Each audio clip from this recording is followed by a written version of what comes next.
Hello,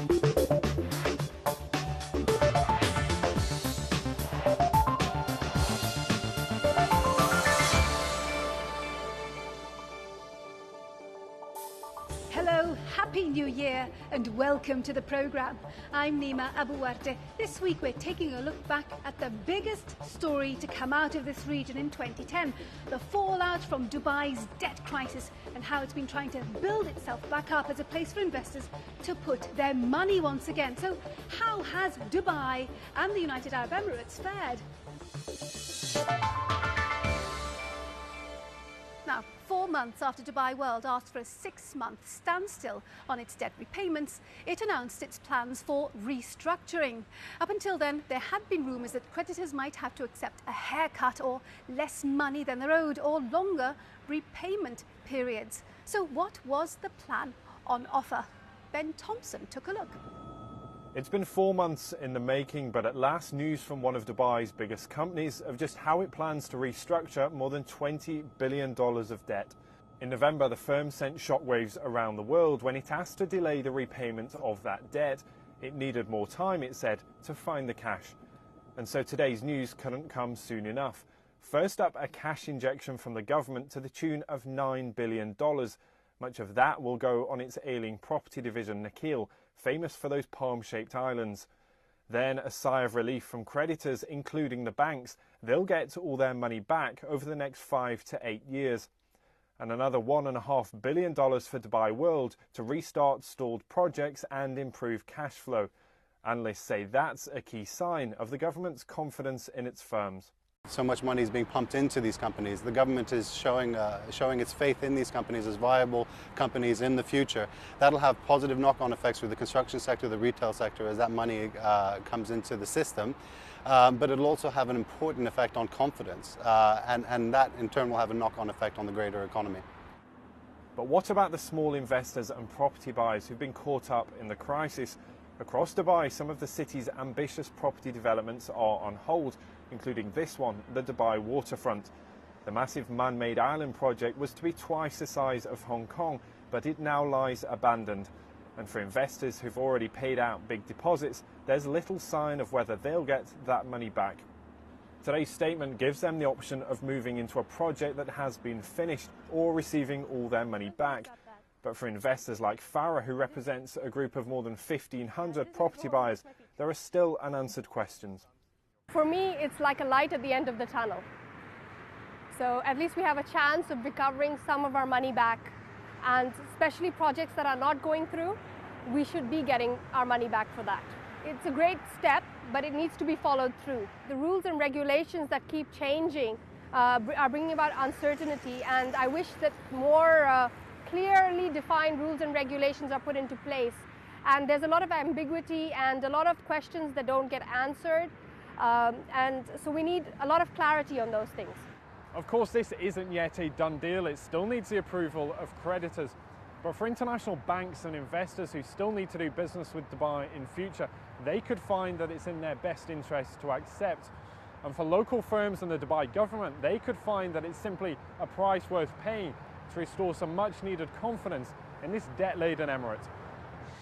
Ben Thompson reporting there. Now, by October, all of its creditors had accepted the deal, paving the way for Dubai World to get on with its restructuring plans and hopefully bring back some much-needed confidence to the market.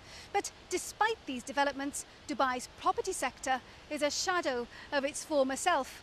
Its annual property show used to be an all-singing, all-dancing affair known for its ambitious projects and tall towers. But last year, it was a subdued affair, as Katie Watson found out.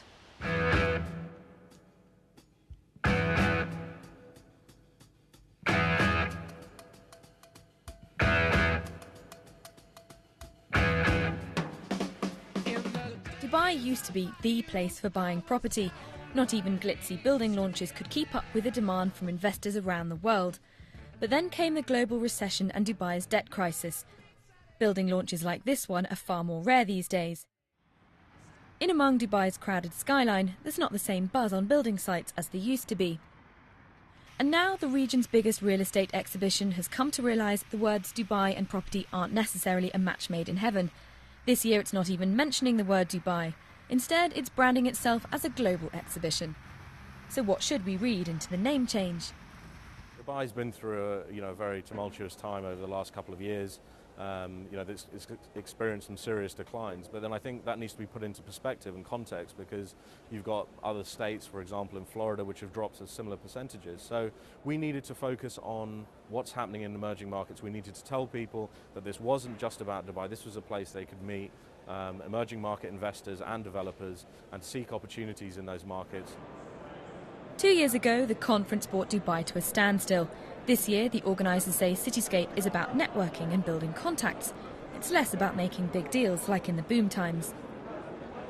But around Dubai, there is still building going on. There is some activity. When we see buildings under construction, these are projects that, by and large, have already been sold off-plan to on a residential basis or an office basis 1 or 2 years ago. So what you're seeing now is the completion of those developments that have already been sold. So new developments coming onto the market, very difficult to enter the market at this point in time. It's difficult to obtain finance, difficult for end users to obtain finance on new developments. But a lot of the existing projects that we still see under construction that have been stalled perhaps for a year as refinancing has gone on, they're now recommencing, if you like. And one such project is this, Dubai Pearl, close to Dubai's famous Palm Island. The main towers are slowly going up, and the first part of the development will be opened in 3 years' time. It's a slow process, but they're cracking on, pylon by pylon. This development, once finished, will house a shopping mall, 7 five-star hotels, 60 restaurants, offices and flats, as well as a theatre that houses nearly 2,000 people. In a city that already has some of the world's largest shopping centres, as well as a huge range of hotels, not to mention offices and flats, many of which are sitting empty, thereby depressing property prices. It's a gamble, but it's a gamble that the developers here think will pay off. We believe when in the downtown market, we'll be able to get the materials, the labor, the contractors, everything at a price which is actually reasonable at the right price. And that's a time to build and to complete in the project during the next cycle. And real estate is a cycle. Every 3 to 5 years you will see that. So it depends on how you plan that. Dubai Pearl thinks it's planned enough to get through the next few years. It'll be hard work for these people on the ground, but it seems some of Dubai's property developers think they can turn the bad times into good. Katie Watson reporting there. Now, it's not just Dubai that was affected by the downturn. In the Emirate of Ras Al Khaimah, plans to build an artificial island were delayed after the developer was hit by the recession. Frank Coey spent time in jail after his project to build flats stalled, but it's back on track, as Philip Hampshire found out. Al Marjan was Ras Al Khaimah's answer to Dubai's famous Palm Islands. But the financial crisis has thrown a spanner in the works. Most of the island remains undeveloped. What diggers and other construction machinery are here lie mostly silent. The artificial spit of land was sold to British, German and other investors on the rare offer they could own a freehold on their own apartment. Some, like Trish Murphy, have been waiting more than 3 years to see their dream home on Ras Al Khaimah's distinctive sunset orange sandy shores. I'm a farmer's daughter from County Cork. I'm not an heiress. I invested in La Jolla Bay in 2006. I bought here to retire here, and this is what I still want to do. However, it's not going to be possible unless I get delivery of my unit, because I can't sleep in the open air, as much as I like the view and everything. Am I disappointed? Extremely disappointed. But if the project gets built and completed, and I get my apartment in the next 2 years, then I will get over my disappointment. Trish Murphy is fortunate though. Her flat is in the part of Al Marjan called La Jolla Bay. This project, with its planned marinas and tree-lined streets, is being worked on again. La Jolla Bay is being developed by Iranian businessman Frank Coey. The international economic crisis caused his financing to dry up. That would have slowed construction on its own. Problems were exacerbated though when he fell foul of Ras Al Khaimah's power elite. A protracted legal battle saw him thrown in jail for more than a year, delaying everything further. Just in time, as we were almost getting the financing, unfortunately, the Lehman Brothers fiasco took place, and all the banks stopped immediately the credit, and they decided to hold on giving large loans. And then This followed by our December 1 land payment, which was due for Rakia for 57 million. What was the nature of your dispute with the government of Ras Al Khaimah?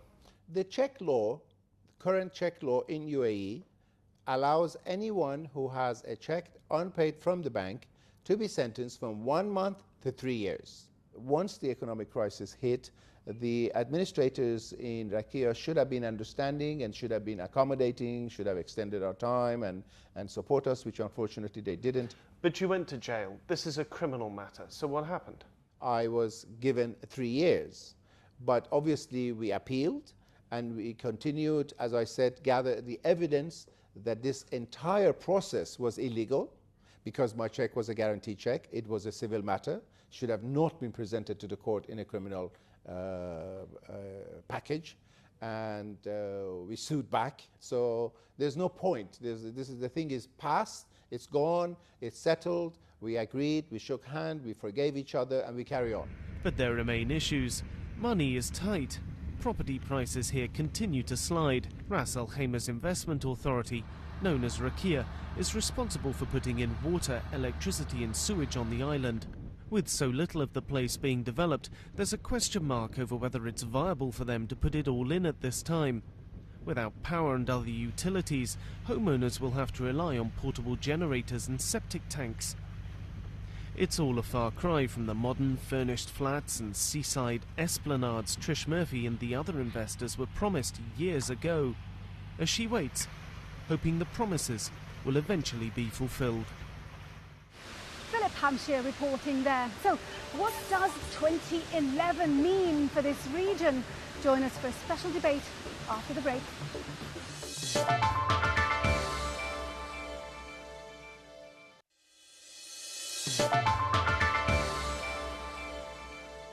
Welcome back to the programme. I'm Nima Abouwardi. So what does 2011 hold in store for this region? Well, to find out, I'm joined by Tariq Youssef, Dean of the Dubai School of Government, John Sfakianakis, Chief Economist at the Bank Saudi Faransi, and Farouk Sousa, Chief Economist for the Middle East at Citi. Gentlemen, thank you for joining us. Now, very briefly, what's the year ahead going to be like? Economically, I think it's going to be more of the same with a slight improvement in overall conditions.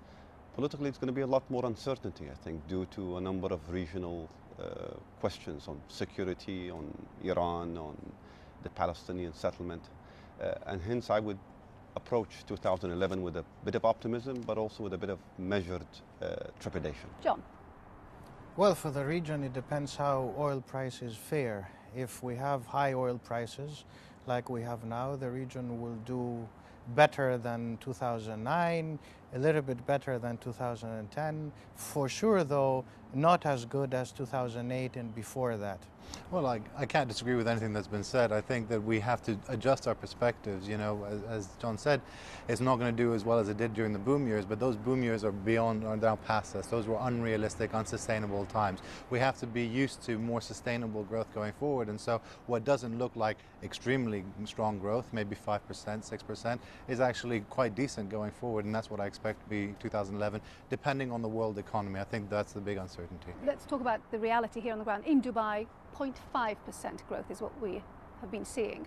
Egypt, on the other hand, over 6% is predicted for this year. Our view is that Dubai growth will start to accelerate over the next couple of years, accelerating to over 6%, in fact, by 2012. But the key here is that the nature of growth is going to shift away from being a real estate-led growth, a domestic story, to going back to basics, which is basically an external story. Every single economy has a different dynamic. I think we could take up the whole show talking about each one in particular detail. But I would separate out maybe the oil exporters from the oil importers. The oil exporters have the cash to stimulate economies through fiscal spending, and the oil importers are benefiting from this wall of liquidity on the back of QE2, but also from high oil prices coming from the Gulf liquidity. Okay, John, it has been said that there is money coming into the region, a lot of it's sort of en route to and from the east, but the Gulf's economies cannot absorb the capital that's coming into it. There aren't the projects to make it work. Well, the exuberance is over, especially in the Gulf, and I think that it's over and we have lessons learned, no doubt.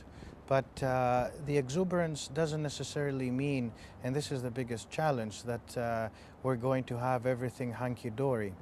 The private sector needs to discover what is their role, because the role of the private sector in the Gulf is not to build everything and to have an oversupply of everything. So have the countries of, say, the Gulf, let's start with the Gulf, done the right thing in terms of, I suppose, capitalizing on the downturn? We've just heard about the recent launch of the biggest industrial zone in the region, KIZAD in Abu Dhabi. Is that the right sort of thing to do? Well, I think there are certain flaws in this notion that industrialization is going to fix all the problems or the challenges of the region. One, we don't have enough energy. Two, if we create industry, the jobs go to foreigners.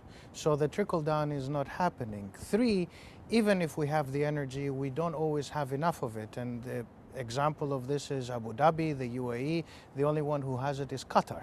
And Qatar is selling it for a very low price. So again, what is the right thing to do? The Gulf Integration Project, the GCC project, is it going to move forward, stay still, or perhaps move backward? They've lost a lot of momentum on account of the delays that have affected the launch of the single currency. And now in the face of new emerging blocks, dislocation in the world economy, pulling factors that are essentially creating fissures within the Gulf, and the rise of Asia. How is the Gulf going to respond, I think, is one important fundamental question that has to be answered moving forward. And it's not clear to me right now that there is a blueprint or a political will or necessary steps on the way to try to benefit from some of the emerging opportunities. If we put aside things like governance, transparency, and just looked at the economies of the region, split them into Gulf, i.e. oil exporters, and then the rest of the region, what is it that this region should be looking to do to ensure that it doesn't suffer, again, the fallout from a global crisis, capitalise on what's going on at the moment? What sort of industries, sectors? I think most of the countries in the region, with very few exceptions, if any, are still dealing with the ramifications of the collapse, the shock, and the adjustment to it. I have yet to get a sense that anybody has taken the time, mobilized the effort to think about the future and to explore these big emerging opportunities. Surely high oil prices will give them a lifeline for a long time to come, some of these big mega projects that have been launched, and some of the export areas in the non-Gulf countries will grow, but I don't think there is a vision yet or a plan yet to explore some of the big opportunities. One big opportunity I would put on the table, and I think for our region to answer the Gulf, but also the non-Gulf, is what do we do about the emerging, rising China/Asia? But maybe if I could just add one thing. Your question, I think, is a very good question, but the implication of the question is that more needs to be done to isolate the region from the global turbulence and the rest of the world. I'd put it completely the opposite. I think in the past the region was more isolated. It was really the oil price that had an impact on the region. But as the region diversifies and as it gets plugged in financially and in the real economy globally, it's going to be more exposed to the global turbulence. And I think that's one of the challenges. It's not how to protect yourself from the global turbulence, but how to accept that you will be more affected by global turbulence and how to manage the fallout. Okay, but I mean, I'm just curious to know, in practical terms, look, billions of dollars are spent on projects, whether they are infrastructure, property, now the industrial zone in Abu Dhabi, and so on. Is this money being spent in the right way? Yes and no, because you need to ask the question, who is benefiting from this? And in many countries of the Gulf, you will see that there are the big contractors, and there are few of them, not too many, and the trickle down is not often happening. And secondly, the people who are being employed are not locals, they are expatriates. So there is a huge outflow of remittance money going to different places. At the same time, I think the region is not thinking really, with some exceptions, maybe Dubai, and this I'm not saying it because I'm doing the interview here in Dubai, they're not thinking about the post-oil future. The biggest danger the region faces is that they will be very comfortable, one, with the fact that they have oil and there is demand, and demand doesn't always mean that you will always have demand. And secondly, that the high spending that they're doing can be sustainable, because over the next 5 years you can spend, but over that I think the region faces a huge problem in terms of keeping the spending going and maintaining high oil prices. In every country, there are multiple jobs for each national that's in that country. Even in Saudi Arabia, which has the highest rate of people not in employment, and I'm not saying unemployed, but people who aren't actively employed. Saudi Arabia has the highest rate among the GCC countries, and yet even in Saudi Arabia, there's almost 2 jobs available for every national in Saudi Arabia. The reason, obviously, is a very deep-rooted issue, which is that those jobs are of such a low standard and labor conditions are of such a low quality that only foreigners are really able to take those jobs. And really what has to happen going forward is for the GCC countries to step up and raise the standard of jobs, raise the salary levels, the job conditions and so on, in order to attract people into their jobs. Okay, very briefly, each of you please. What's the one thing you're going to be watching closely over the year ahead? The global economy. I think the QE2 and talk about sort of reviving stronger growth in the United States and elsewhere. I think that this has implications for the region, and I think that we should be watching what happens very closely. Iraq. I think the geopolitics for 2011 is far more important than the geoeconomics. If that goes for Iraq, it also goes for their stand on Iran, to the extent that they have a unified stance, which does require a strong GCC, a much more coordinated GCC. They'll be able to better engage with Iran and act as serious interlocutors between Iran and the rest of the world. So 2011, good, bad or ugly? Good. John? Medium. Farrukh? Risky. Risky, right. Well, there we have it. Thank you very much for joining us. Thank you, gentlemen, for being with us today. Happy New Year. See you next week.